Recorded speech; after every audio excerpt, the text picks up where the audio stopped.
Hello, this is Benjamin Boyce, and welcome to the Voice of Reason podcast. Today's guest is Helena, who I've had on my channel a couple of times before. She is most known on my channel for speaking about her transition and detransition experience. And in this particular conversation, we cover the ways in which the detrans community is kind of at risk from other communities that don't appreciate those voices and those stories coming to too much light. We also talk about certain kind of aspects that plague leftish groups that cause those groups to always be policing what one another can say and have this trigger finger towards cancelable behavior, being any given bigotry that they put at the top of their no-no list. And we also talk about her kind of personal development as a human being and the different stages of her going through puberty and then kind of becoming an adult, and how the transgender ideology kind of helped her for a time or facilitated her understanding of what was going on for her and how she grew beyond that. This is a rather mature discussion, but not in a negative or vulgar way. It's just getting into the human experience, which is kind of interesting. And that's why I do what I do. That's probably why you show up, to watch me do it. Or watch me do it along with my guests, today being Helena. You want to talk to me and ergo my audience about what's going on with the detrans subreddit? You've made a couple of threads about this. I think it's a very interesting story. I mean, we don't have to get too much into the facts and stuff, but it seems like it's a embattled community. Yeah, absolutely. So I was the second moderator who was added to the mod list. And earlier on in my detransition, like around 2 years ago, I was a lot more active as a moderator. And then I kind of like slipped out a little bit. So I'm not as familiar with everything that's going on as my fellow mods. Okay. But like that thread that I made on Twitter, they really helped me by sending me like all the screenshots and the evidence and stuff so that I could kind of weave it all together into a thread and present it to everyone. But yeah, so basically from the dawn of, from even before the creation of the subreddit, there has been both a community of whatever you want to call them, trans activists, social justice activists. Some people don't like the word trans activist because it implies that all trans people are like that, but I don't think so. I think it's a correct word to use for these kinds of people. They're activists for the trans ideological movement. So there are a subset of trans activists who are very, very online, very on Reddit, who they have, since even before the creation of the subreddit, have been trying to erase detransitioners from Reddit.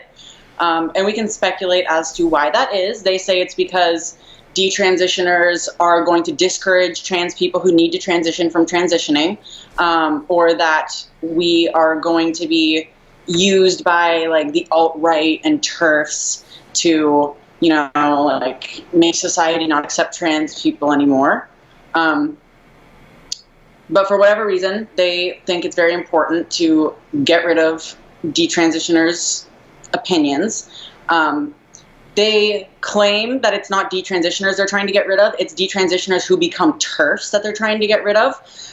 So you're allowed to talk about your detransition as long as you are not critical whatsoever of transition or of the trans community, which is pretty hard to find someone like that, because I'm like, most of us have had the experience of being kind of hug boxed in the trans community, and then having the trans community and the ideology, whatever you want to call it, affecting institutions that were supposed to be there to help us. So like for me specifically, my school affirmed me, my school therapist affirmed me, my guidance counselor affirmed me. When I went to get informed consent, there was absolutely no barriers for me to get testosterone. It was a very, very quick and easy appointment. There was no real psychological assessment or anything like that.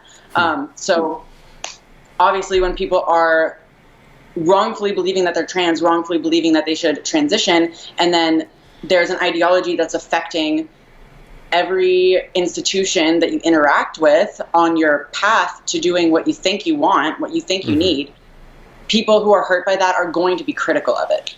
So that's why so many detransitioners become TERFs.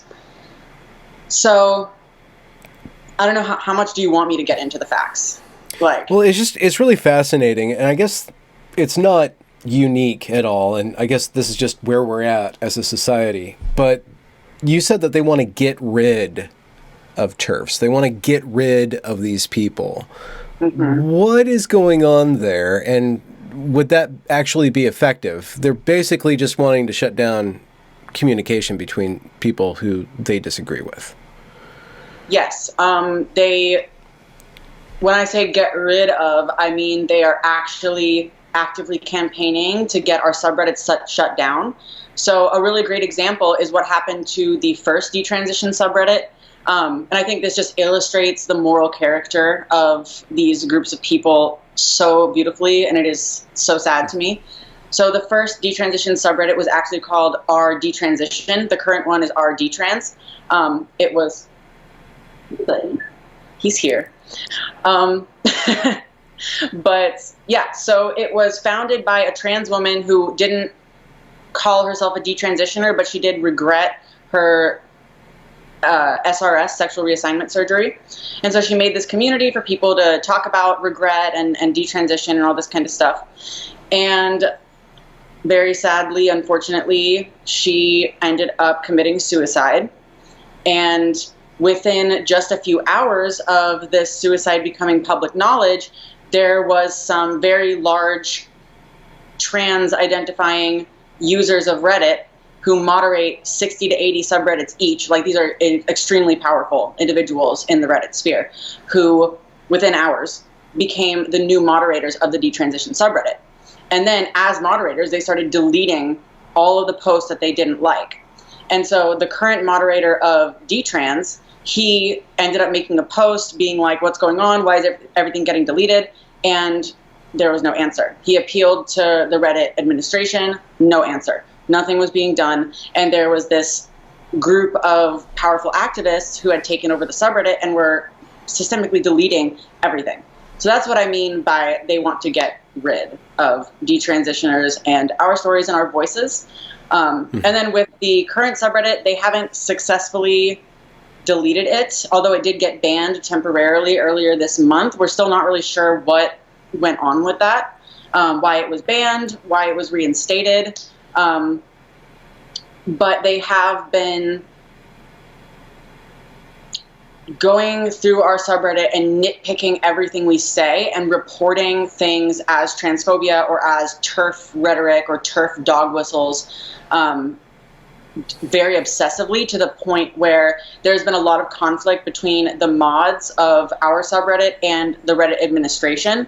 And they've kind of forced the mods' hands in policing the language of people to the point where in some instances it's been very difficult for people to be able to express like just their genuine feelings and emotions, not even political stuff, not even political opinions, but just, where did I cut off? Well, I admire their dedication for haranguing this community so thoroughly, and yet at the same time, it's really disturbing that these people have so much control over the conversation. And like you were saying, that people can't even wrestle with ideas. They can't be honest. They have to watch everything they say, which actually serves the purpose of the, ideological trans people, because there can't be any fostering of arguments against them or engagements that go deeper than they want it to go. So they're being very effective to restrain the sharing of detransitioners with one another. What is the role of that community, or what is the importance of a community for detrans people? So the reason this is so important is because that community on Reddit is the largest central hub for detransitioners to actually talk about their experiences. And it's the easiest community to find when you are just beginning in your detransition. So like a lot of the time someone who, you know, is identifying as trans, struggling with regret or doubts or questions, and maybe they have a Tumblr account or a Twitter account, they're not going to just start posting about that because they're surrounded by other trans people who are going to oftentimes be very ideological, and they're not going to allow that kind of self-exploration. They're going to always answer back with some kind of justification for why you're feeling what you're feeling that still kind of traps you in the trans label. Like I know for me, when I kind of started doubting things and I would talk to some of my trans friends, they would always kind of like try to talk me out of it. And so when you're in that situation and you go, and most of the time what people do is they Google it, like, I regret my transition, or like, I regret starting testosterone, because you don't think that there's anyone else like that. And one of the first things that comes up is our detrans. And then you click on that and you see that there are hundreds and thousands of people who are talking about this exact thing that you're going through. And there's nothing else like that online. It's very hard to find that kind of stuff on regular social media. So like Twitter, Tumblr, Facebook. It's really hard to find that when you have never allowed yourself to explore anything outside of the trans bubble. So that's why that's so important to be there, so that people can find a community. And it's especially important because for a lot of people, and definitely for me, that time period when you're kind of verging on deciding that you want to detransition to like the first few months after you decide that you want to detransition and you realize that you made a mistake, you regret what you did. I mean, that's not everybody's experience, but that was mine, and that's a lot of people's experience. That is a crisis moment. A lot of people feel like they ruined their lives, they ruined their bodies, they're never gonna be healthy or attractive or anything resembling a normal functioning member of society ever again.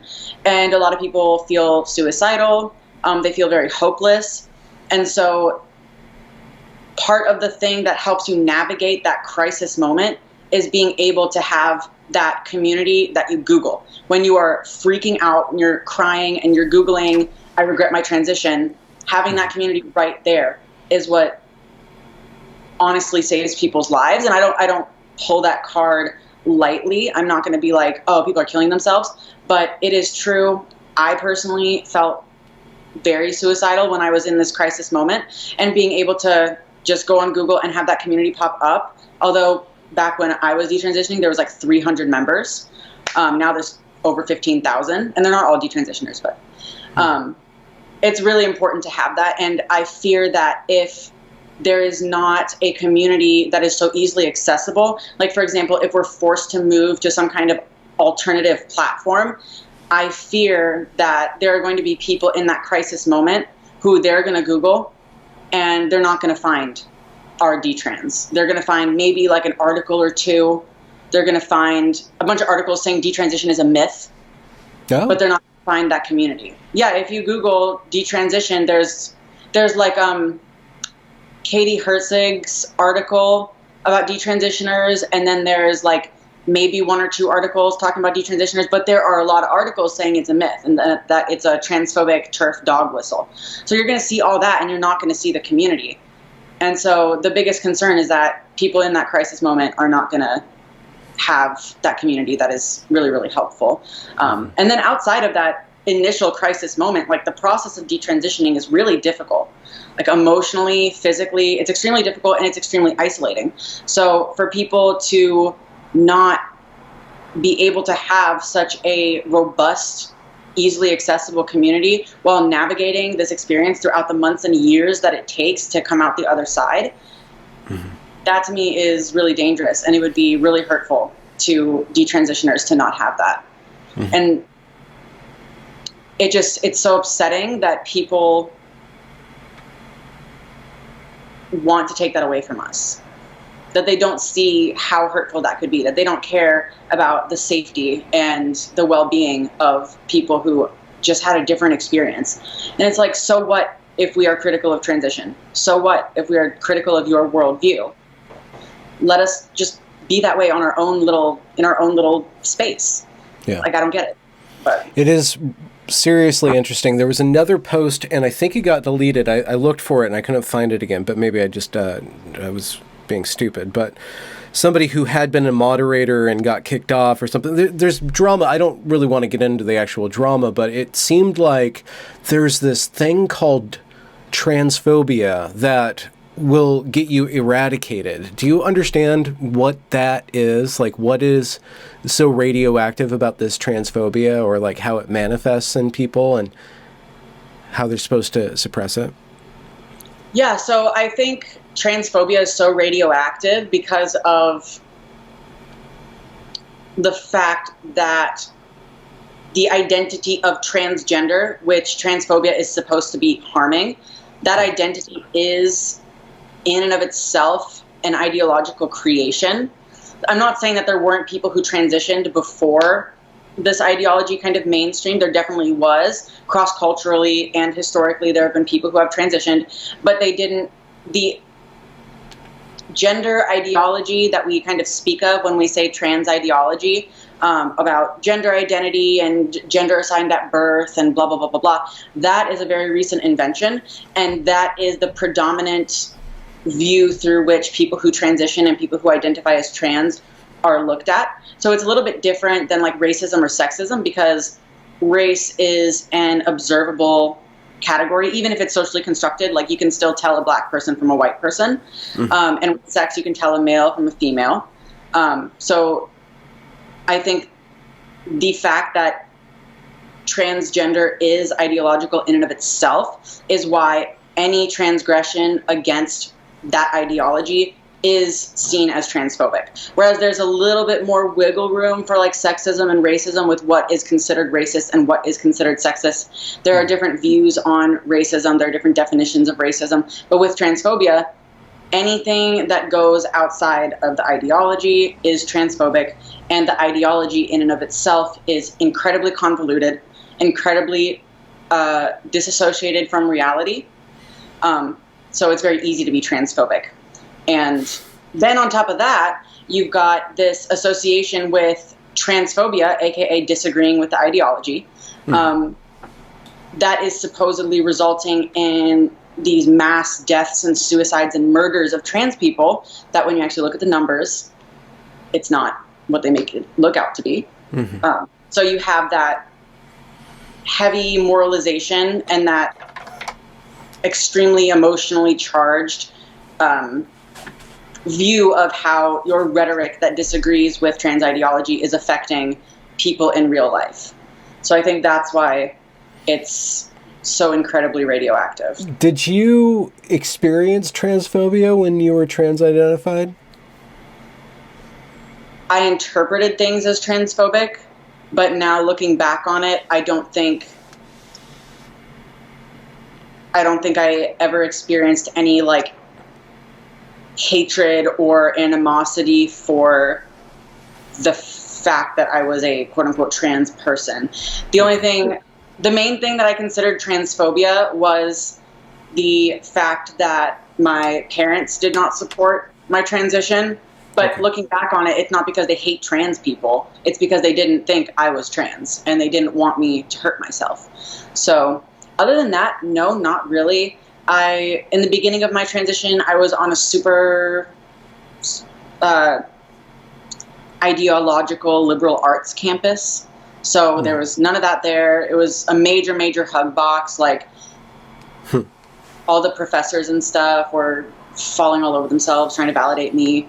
I was an executive on the LGBT organization's board. So yeah, lots of affirmation there. And then when I moved to Chicago, very liberal area, very progressive, nothing really there. But I would interpret things as transphobia. Like if I got misgendered, I would interpret it as someone purposefully doing that. Like, how can you think that I'm not trans when I'm trying so hard to look like a boy?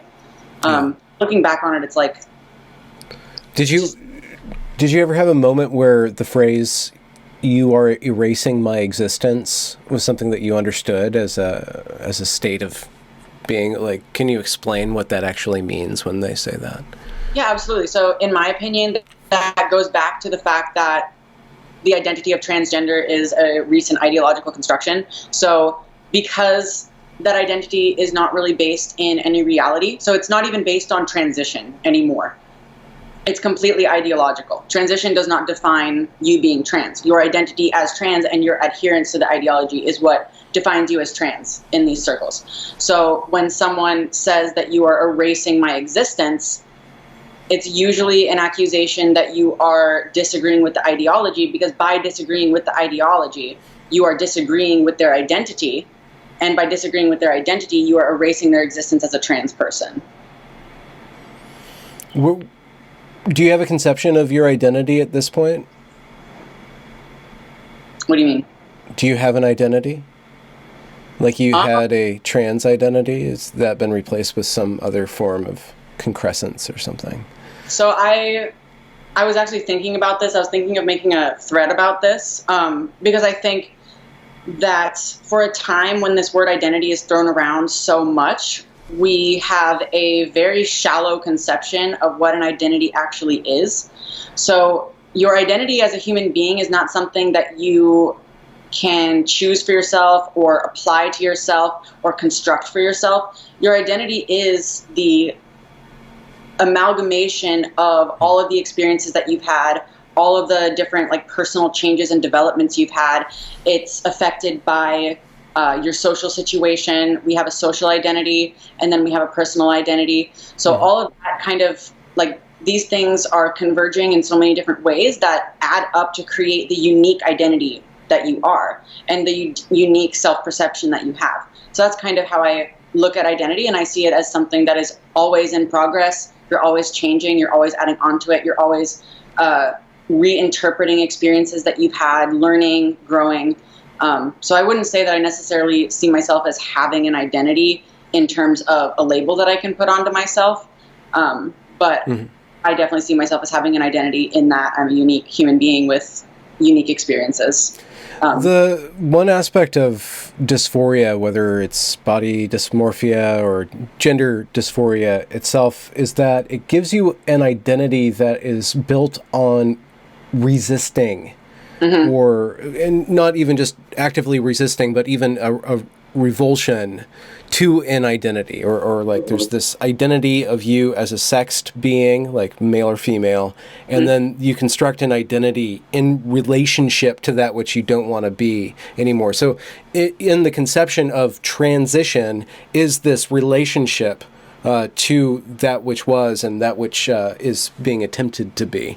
So it might, in that process, there might be a lot of grounds for those, what you call that ideology, to kind of mac on those tensions, like make those tensions some sort of reality because they are felt and because they are sustained and stuff, but it does a lot of tricks to erase the fact that it is, a trans woman isn't a woman, a trans woman is not a man. Like, a trans woman is basically not a man, but still a man, you know, in a way. Yeah, so there's so I think when I think about identity, what I think about is authenticity, like what you are and who you are outside of all the different intellectual hoops that you construct for yourself to jump through.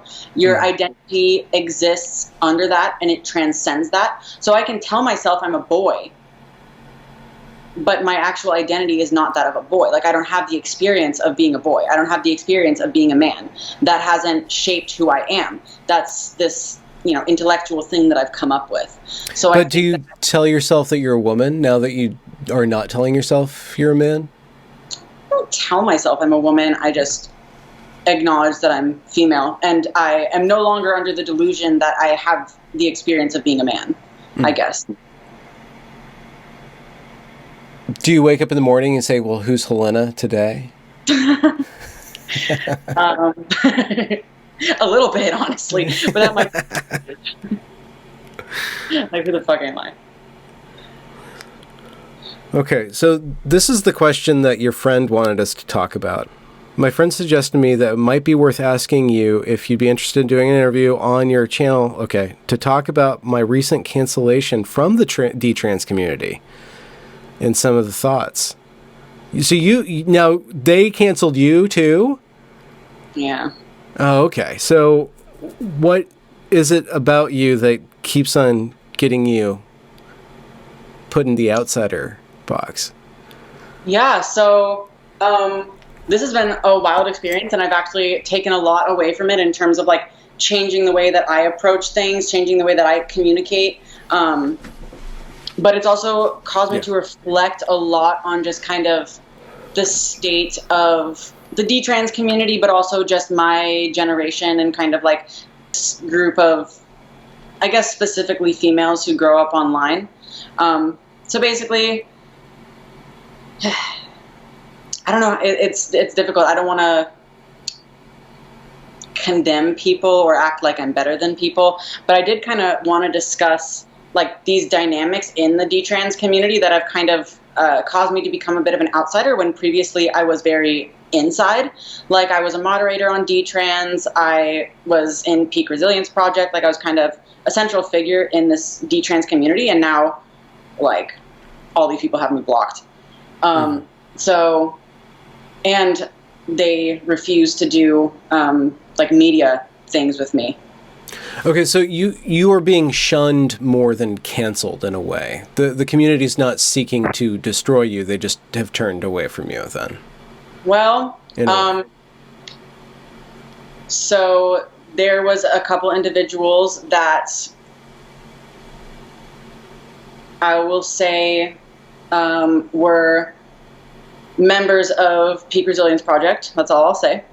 And they wanted to make a post about, on the PRP Twitter, about how I'm a racist and we disavow her. She is no longer associated with Peak Resilience Project.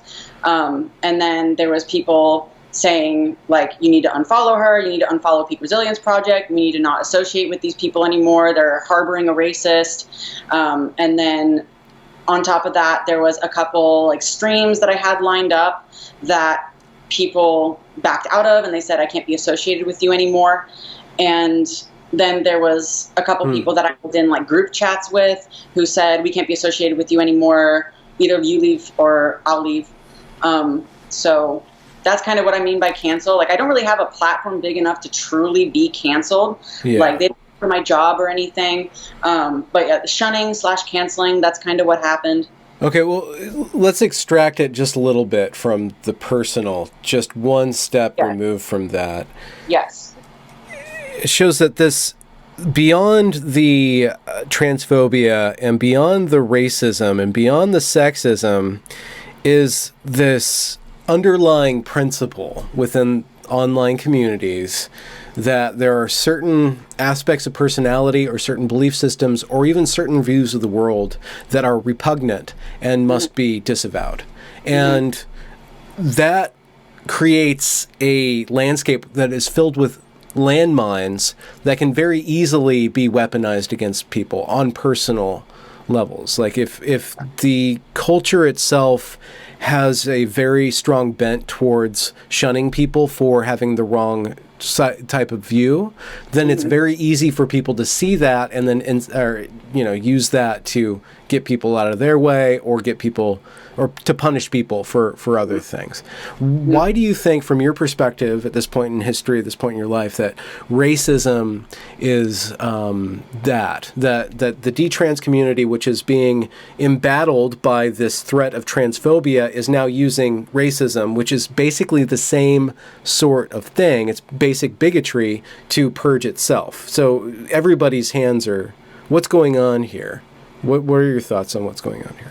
So this has been something that has confused me for the longest time, and I've always kind of felt like people were being hypocritical in that they, they'll say things like, oh, I'm being burned at the stake for being a TERF.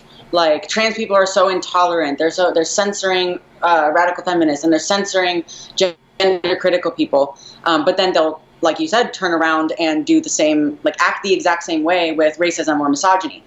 And the conclusion that I came to was that even before you transition, a lot of the times you are indoctrinated into the kind of critical theory, social justice universe. Okay. And so you're in that universe, and then you go through your transition, your detransition, whatever. And then when you detransition, the first mode of understanding how the trans ideology was flawed is usually another critical theory, radical feminism, gender critical feminism. And so they are permitted to criticize trans ideology and the trans community so long as they are doing it in a critical fashion. So they are able to criticize the trans community, but they haven't really let go of critical theory or a critical approach to this issue. What do you think is the what do you think? Let's try to define or try to grok what that critical is. What does that critical mean? What is the modality? What is the narrative, the story, or the thought process that is happening on that level of the programming? Yeah, so basically you feel like, and because I used to be in this space too, you feel like the only way that you are allowed to criticize is if you find a way that it's problematic. So like the way that you criticize trans ideology is by calling it misogynistic, by calling it homophobic. There's not a lot of space to really have a more general or broad or even honestly very original discussion on what these different ideas mean and how they implicate people of both sexes, of different experiences. There's a lot of pressure, at least, to stick to kind of trying to make trans ideology problematic. By infringing upon the rights or by harming indirectly or directly another marginalized class. Yeah. So the constant is the marginalized class that is embattled. Yes. Okay.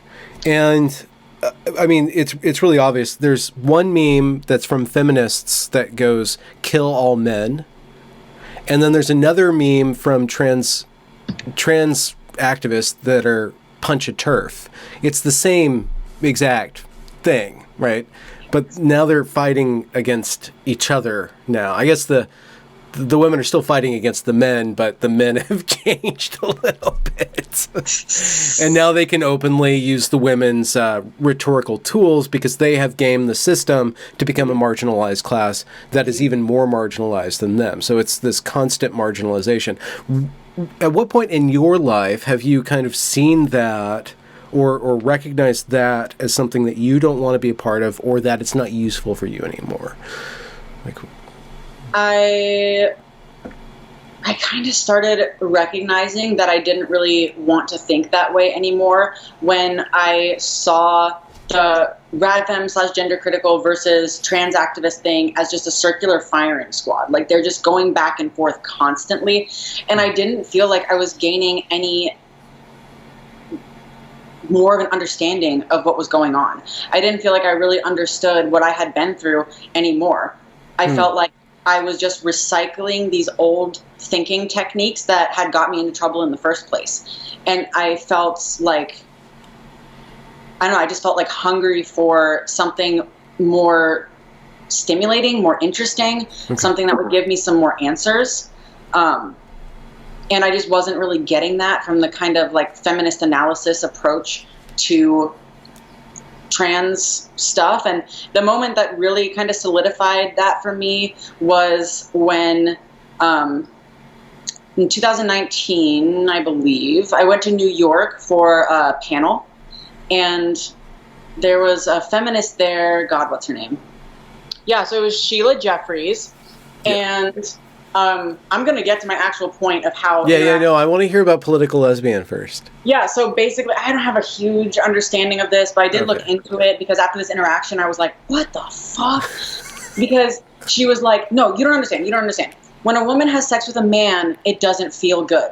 But when you have sex with a woman, it is the most blissful experience that you can ever have. It is like uniting with womanhood.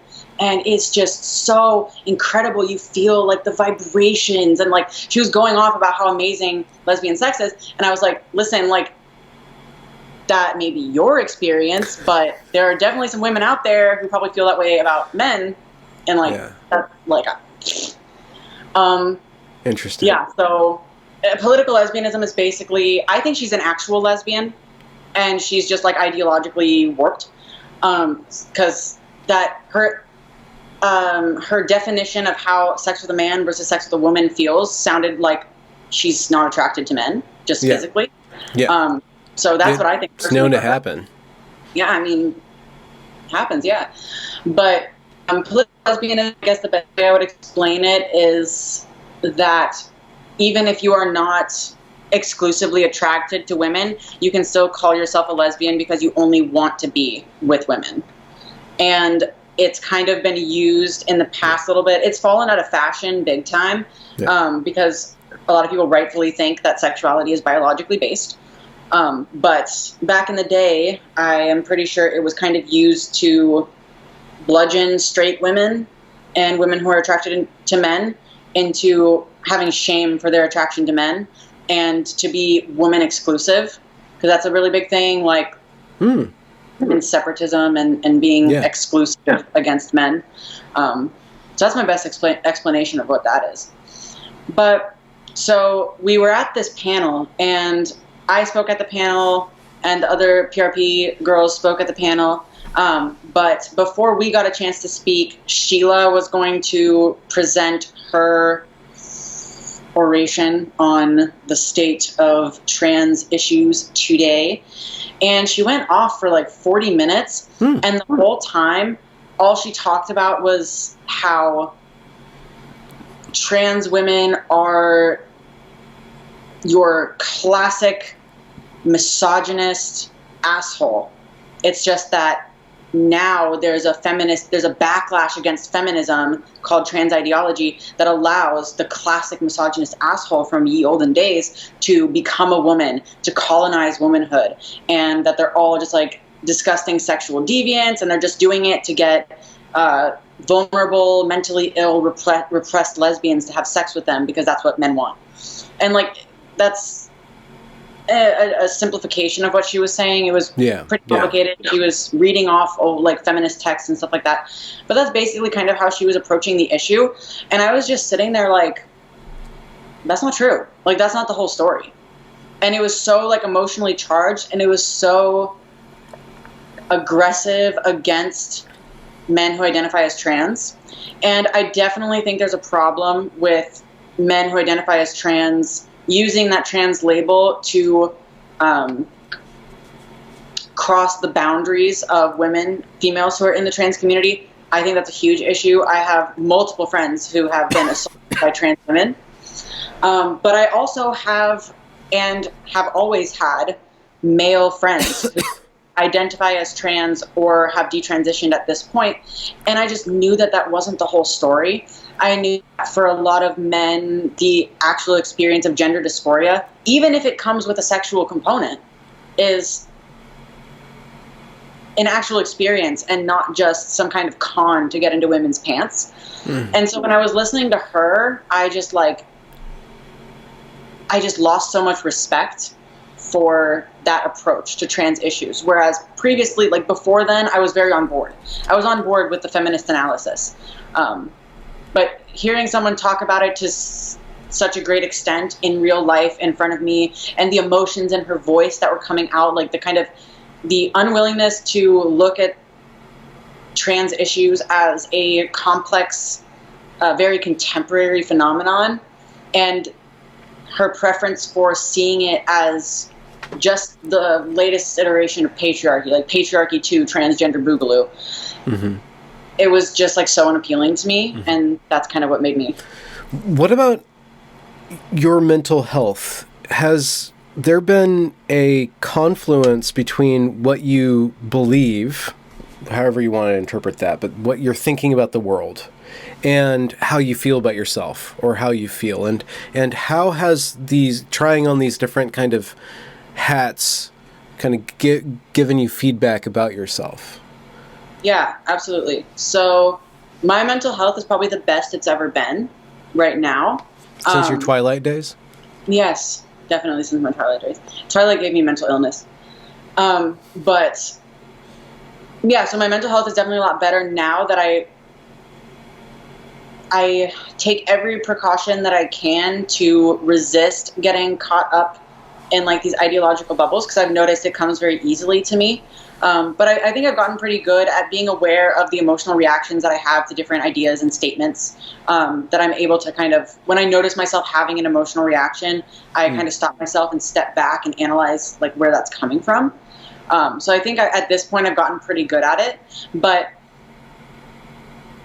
when I was more aligned with radical feminism, I don't know if I would say that I was a radical feminist, because I think you kind of have to be involved for a little bit longer than I was to consider yourself like a full-on radical feminist. But I was involved maybe like 4 to 6 months. And that's kind of how I saw the trans issue. I used Reddit Gender Critical really heavily. And I was part of Radblur, so like the Rad Fem community on Tumblr.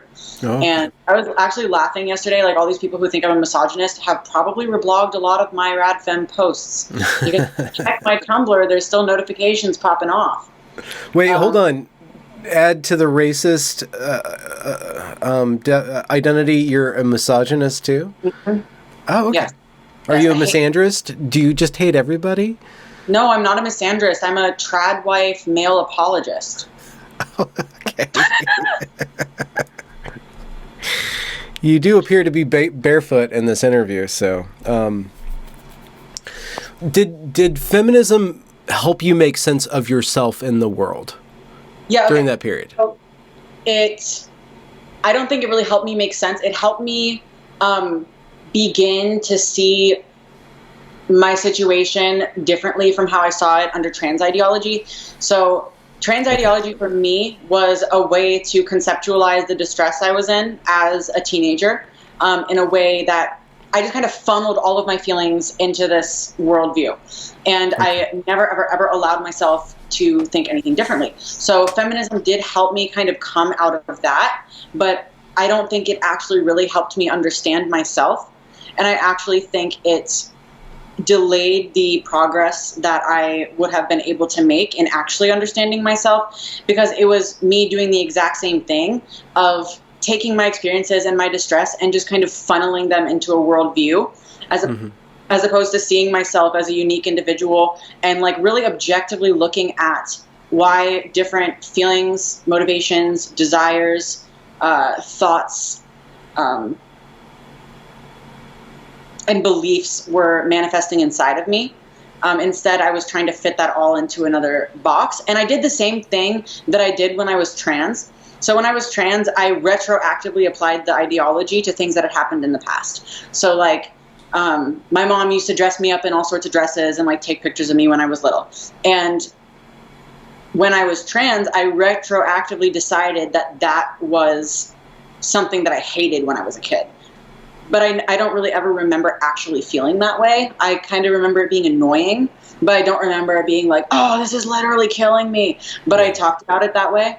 And when I got into feminism, I kind of did the same thing with misogyny. So I would kind of see everything bad that had happened to me and every bad feeling that I had as like a manifestation of patriarchal societal misogyny, as opposed to like unique experiences that brought me to certain points, if that makes sense. And then the last thing is, so part of masculinity for me, because I'm clearly not like naturally a very masculine person, but part of turning myself into a masculine person was creating like an alternate persona for myself, and because I really hated myself. And so masculinity was a way to kind of put on a mask and to become someone different and to kind of destroy the person that I hated. And femininity to me as a young girl seemed like something that was out of reach. Like being feminine or being beautiful was something that I saw was, or I thought was out of reach for me, because I was not good enough to ever be attractive, to ever have a partner, to ever have a family, to have a life. I kind of saw myself as not being good enough for those things.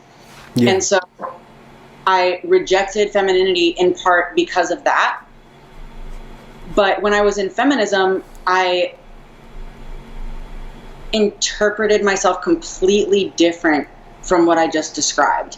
I interpreted my trans identity as like, oh, I've always been a masculine girl, and femininity felt wrong because it's an oppressive patriarchal beauty standard, and I became trans to finally let myself be masculine, I guess. Even though that didn't really sound right, but it was part of the ideology that I was getting myself into, so that's kind of what I retroactively applied to my past. And that's kind of just how it delayed my progress, and it made me really like hateful towards men and really afraid of men, and just kind of added a whole level of like rage and paranoia that I didn't need, in addition to the upset that I was feeling about my transition. So yeah, I remember getting into a lot of arguments online and calling people misogynist, calling people all this kind of stuff that I get called now.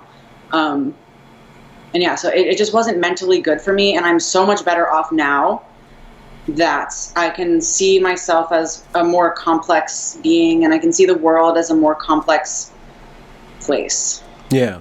It seems in your recount, you said something pretty useful there about trans ideology was a way for you to conceptualize what you were feeling as a teenager. And it might be the case that with the swelling of the ranks of trans youth, once teenagerhood is over with, that system no longer works because you're no longer suffering that distress that you're going through.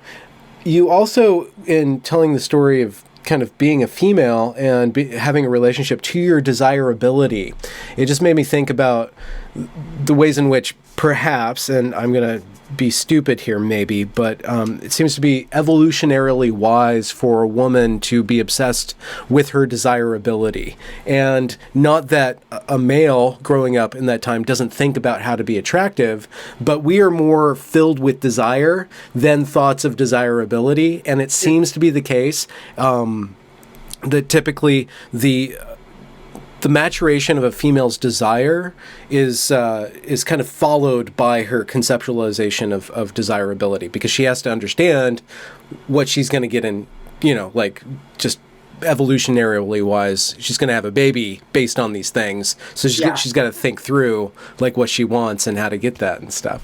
There's a question in there somewhere about, well, I don't want to get too personal, but just like how does your desire for somebody kind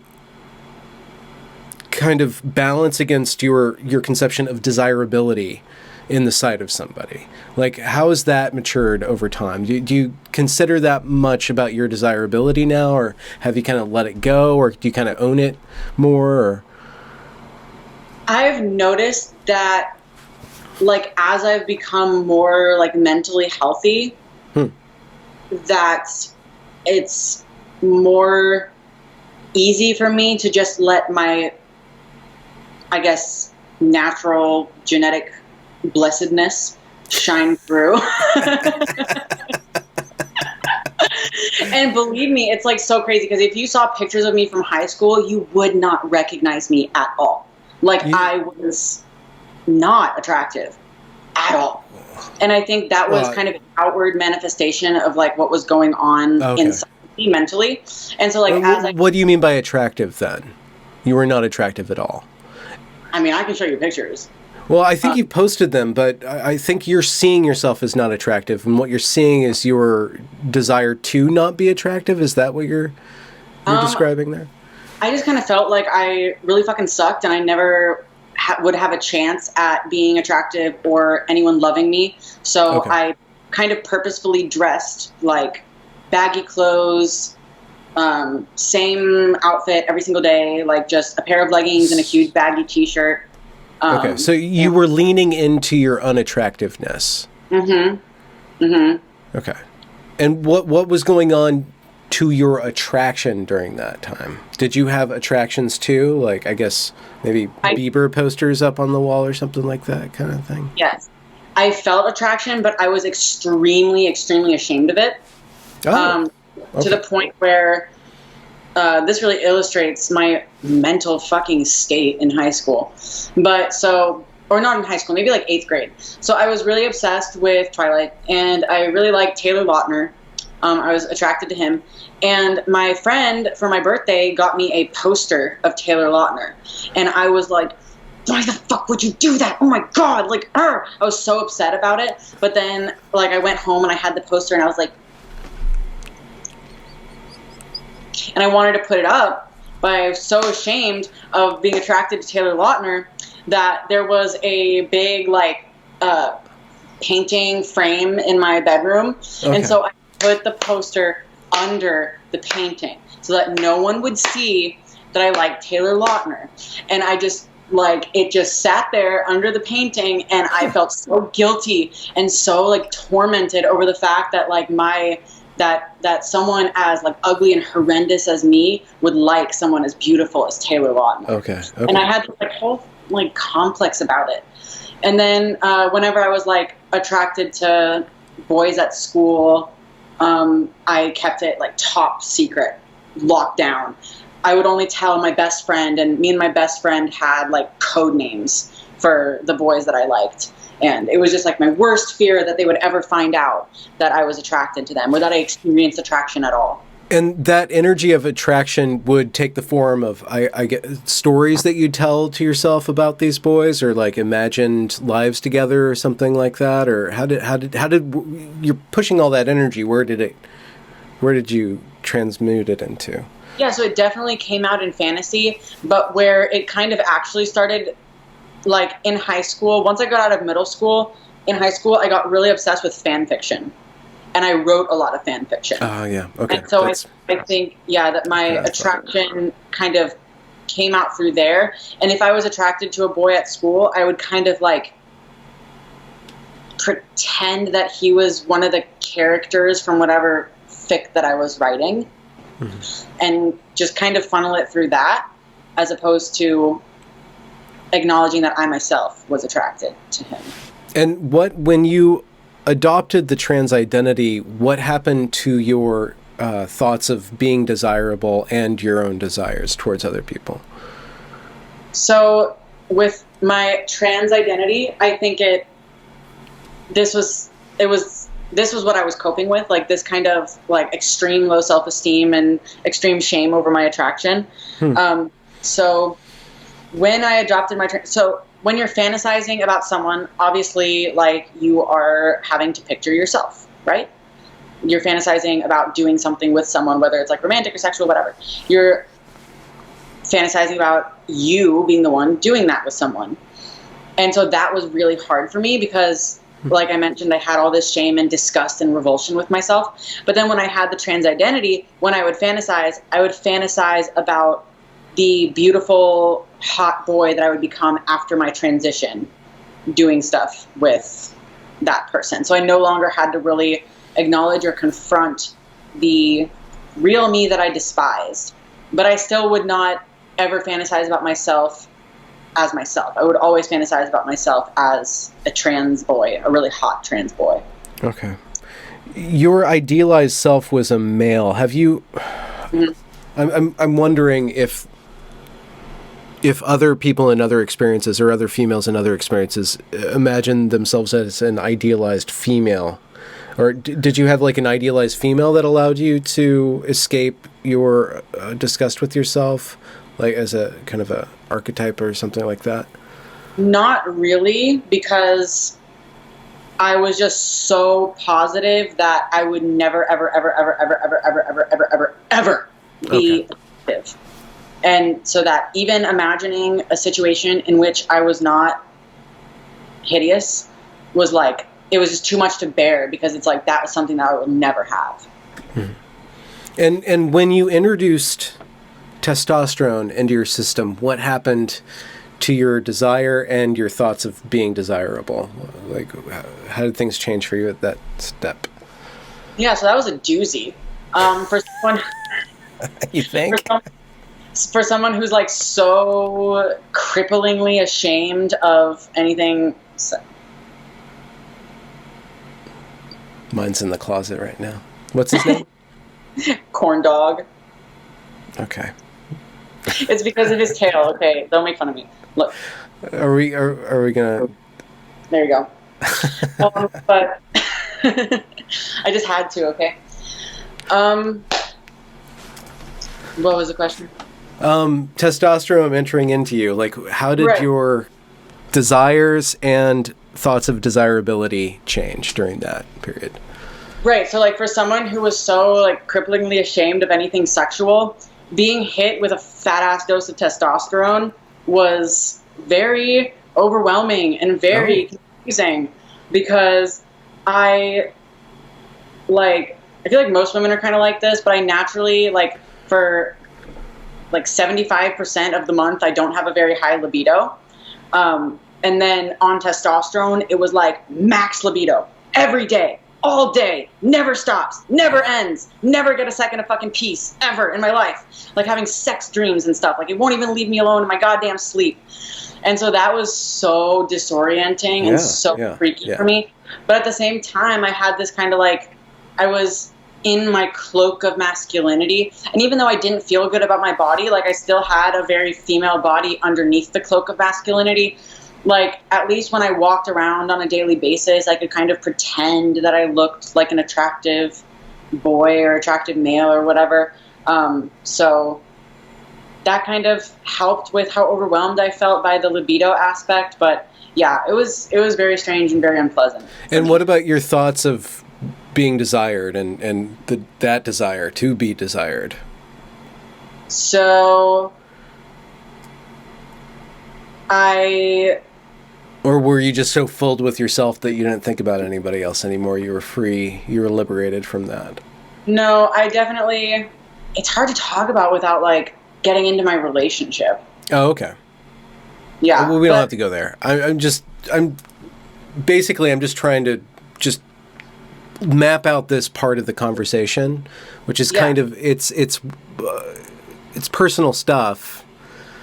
But that's a part of this. When we're talking about gender, we're talking about sex. This is just something that people are working through with transition and stuff. So I'll try to do this in a way that doesn't really like, because I'm not worried about me getting too personal. I spill my guts on the internet all the time, but I just don't want to like bring her into it. Yeah. Okay. But But you had a relationship with a female then. Yeah, but she identified as a trans man at the time, and she passed very well. Okay. At the time. Even like before testosterone, she passed very, very well. And so we started dating literally a week after I started testosterone. So I never really got a chance to experience like what that weird sexual confusion would be like as like a single person. Okay. And I kind of like,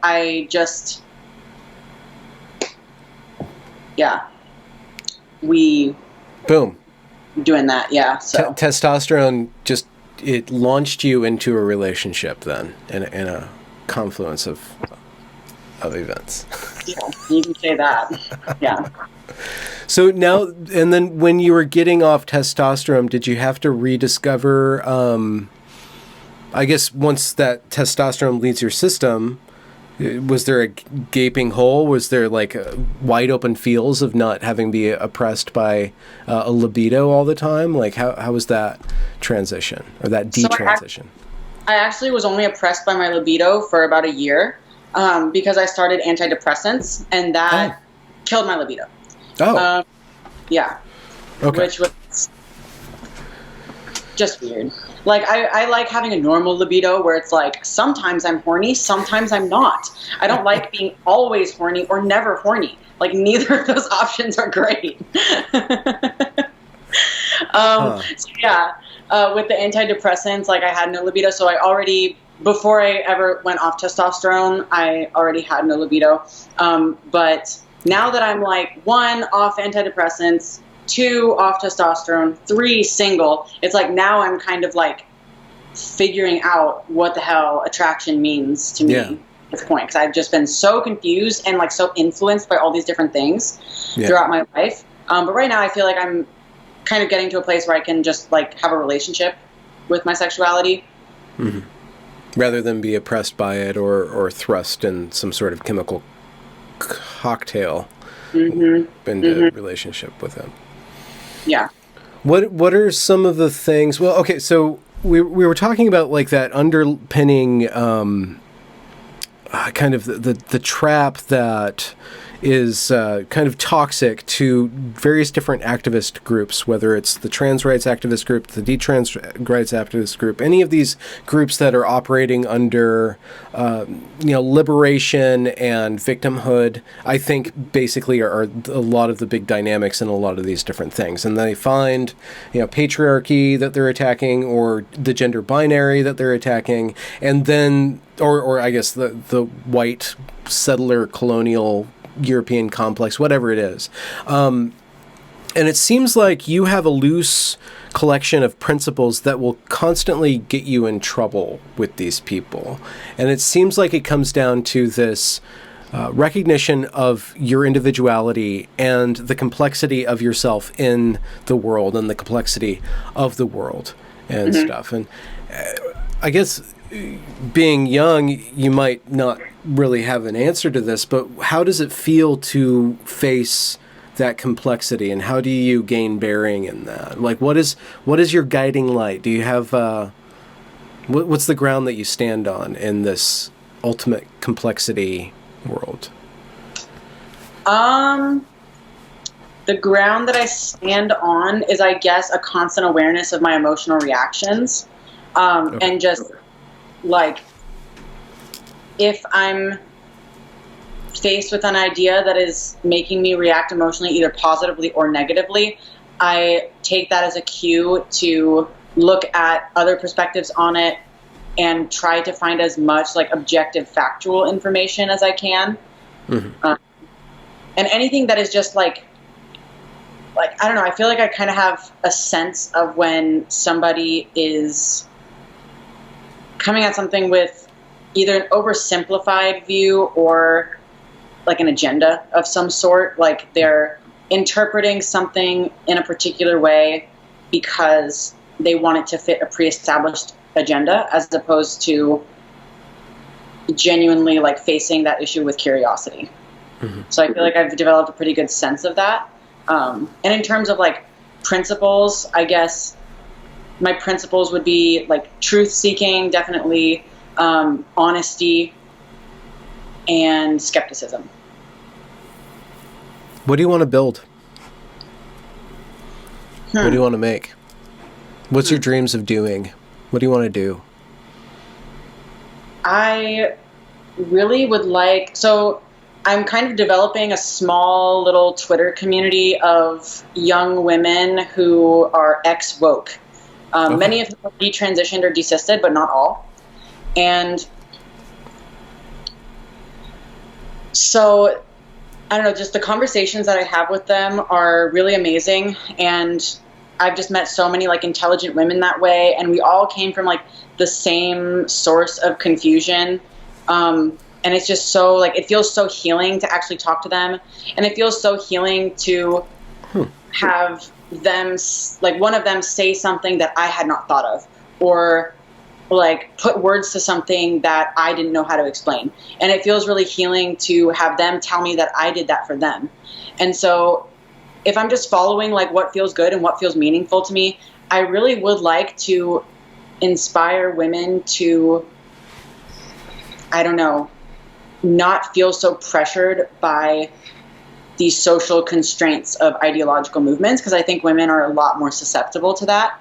And just like wanting to fit in, not wanting to be seen as a bad person, not wanting to be seen as a racist, homophobe, transphobe, blah, blah. And so I really would like to, I don't know, I guess, be a leader in that space so that women can see that you don't have to fit into an ideology to fit in with someone. Like, you can fit in with us, even though we disagree on a lot of stuff and we have really interesting conversations. We still have like a group where we can be friends.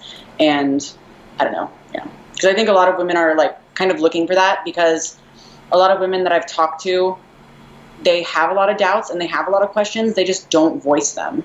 And I think like this is a problem that affects women a little bit more than it does men. I know like a lot of men do have that fear and anxiety of being ostracized and being looked down upon and being seen as a bad person. But definitely from my experience, like the fear and shame in women for having dissenting opinions or even questions is really strong. But once like you make them feel safe in a conversation to actually talk and like validate and acknowledge their thoughts that they're having, I don't know. I just notice women like opening up a lot more and just becoming a lot more confident, and that makes me feel good to see. We spoke a lot about your desire. Where's your shame now?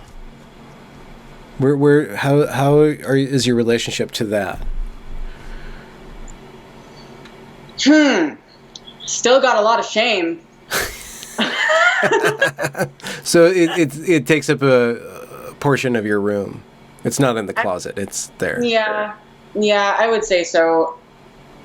Partially shame and partially just like self-doubt. Like I kind of have this like running voice in the back of my head that's like, oh no, you're actually stupid. Like everyone actually hates you and you actually mean nothing and you should just shut the fuck up. Nobody cares. You're not helping anyone. Just like stop embarrassing yourself. Stop making all these people hate you. You're just going to be friendless and alone, and like all your friends are going to turn against you. It's just a matter of time. Like this is kind of like the shit that runs in the back of my freaking brain. So that's where that is. But it is getting a lot better. But I noticed that when I do try to be like creative, when I try to write specifically, that voice gets so much stronger.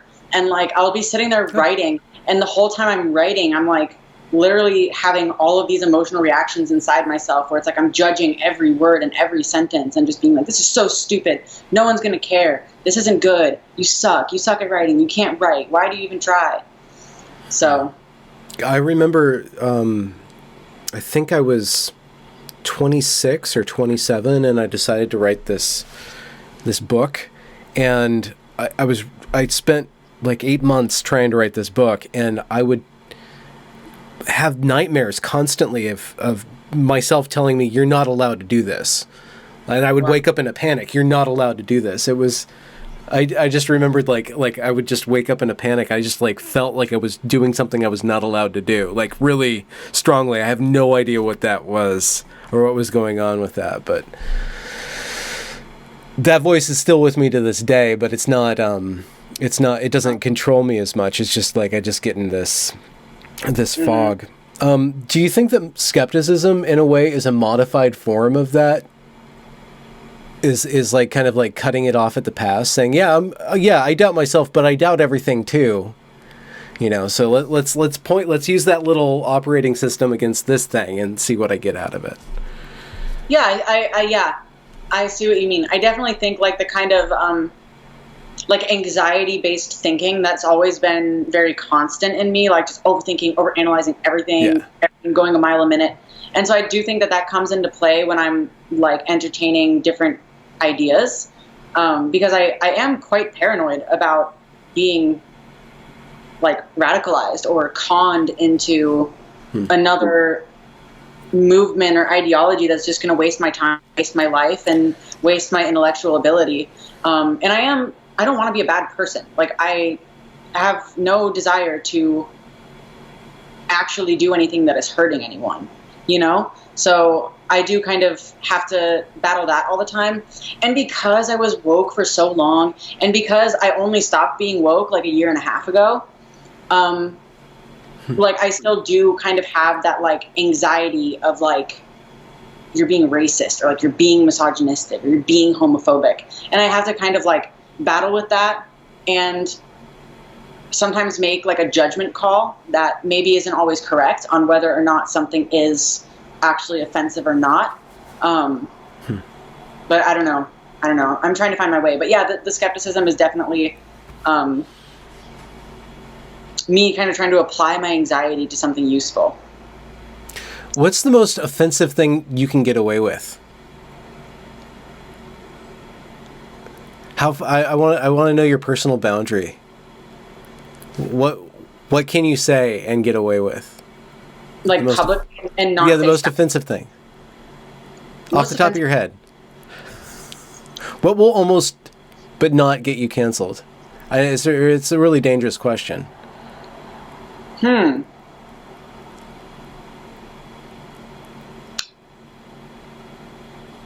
Your silence is violence right now, Helena? I know. It's not a fair question. You can let it go. You're backing me into a corner here. I don't know. Sorry. I feel like I get canceled for literally everything I say, or at least the specific group of people who kind of watch what I say and keep up with what I say, like, are offended by literally everything. But probably kind of the stuff that I say about, like, straight girls being shamed about their sexuality. That kind of stuff is, like, some people do get very offended by it, but other people find it very interesting. Like, I don't know if you've seen me tweet about that before. What are you speaking about? What's the general tone of this discourse, or the content of what you're saying? Just like, because this has been my experience, and I know quite a few other young women who have had this experience, who they now identify with being straight, but they used to identify either as bi or lesbian. Yeah. And it comes from kind of like the majority of your life and your social life from a young age being online and being in like woke spaces where like straight people are always talked down upon, and like attraction to men is kind of always like comes with this implication that you regret it, that you don't want it. Whereas attraction to women, it's like you can talk about that as much as you want in these spaces. I'm not saying in the broader society. And so I do talk about that quite a bit. And I feel like that does kind of run contrary to the, I guess, typical view that you can't be heterophobic or whatever, or that straight people aren't oppressed. Like, I always kind of get that kind of backlash. Okay, like, yeah. How dare you say straight people are oppressed? But I do feel like I get away with that quite a bit. Yeah, that's interesting because those majority people can experience distress from being harangued constantly, and it's psychologically, it's not helpful for your group if you're allowing that kind of behavior. You shouldn't be disparaging anyone, and it spirals out of control, and then you have these people playing all these tricks on themselves to own this identity without being identified with that identity, or like kind of shaming themselves into these weird corners and stuff. I think this is my most offensive thing I'll say to you. Okay. When I was going to college, well, not evergreen, but like in my college days, in the 90s, let's say, girls had a bi phase, and now they have a guy phase. But that's kind of been a constant since the 60s, I'm sure, that females have explored their sexuality during a certain point of life. And plus it gives you practice to be in a romantic relationship without the consequences of male sexuality, which is, the dangers of that, but also like just the realities of getting pregnant. So I think that it does make sense to, play around with romance with your female friends because it's safer. And also just female sexuality is more fluid than male sexuality. Like, this is it's like science. an ocean. But no, there's research into like arousal patterns, basically. So I do think that's why those kinds of things have happened. But I think right now it's a little bit different than like the bi phases of ye olden days, because that was more kind of about like experimenting and like playing with your sexuality. Whereas I think now it's more centered in shame about your heterosexual attraction. Huh. So again, it goes back to that this is just rebooted, like degenerate form of Puritanism where everything goes except for what should in a way. I know. I guess that's the most offensive thing that I'll say. It's like being straight is reproductively necessary for our species. And if you shame people for being straight, you're just kind of a dumbass. Like, it's literally necessary for our species. Straight, it's the new gay. That's the banner here. It's like it's punk. It's punk to reproduce. It's kind of like how conservative is the new counterculture. Yeah. It's like the people. Ergo your Ben Shapiro fantasies.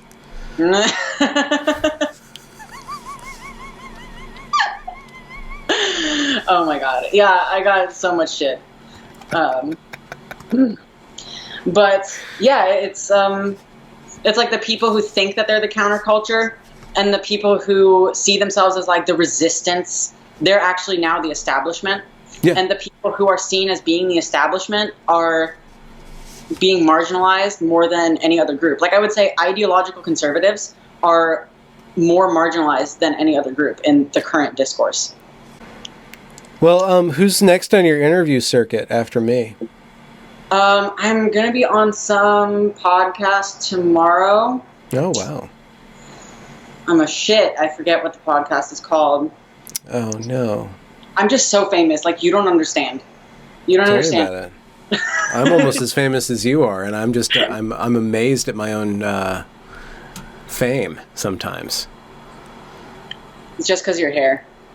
I don't think so. I don't think so. Why don't you say goodbye so I can stop the recording? Goodbye. Okay, good stuff. Congratulations for reaching the end of the podcast. If you enjoyed this product, consider donating to this channel via paypal.me/Benjamin Boyce or joining me on Patreon. Also follow me on Twitter at Benjamin A. Boyce. Have a good night.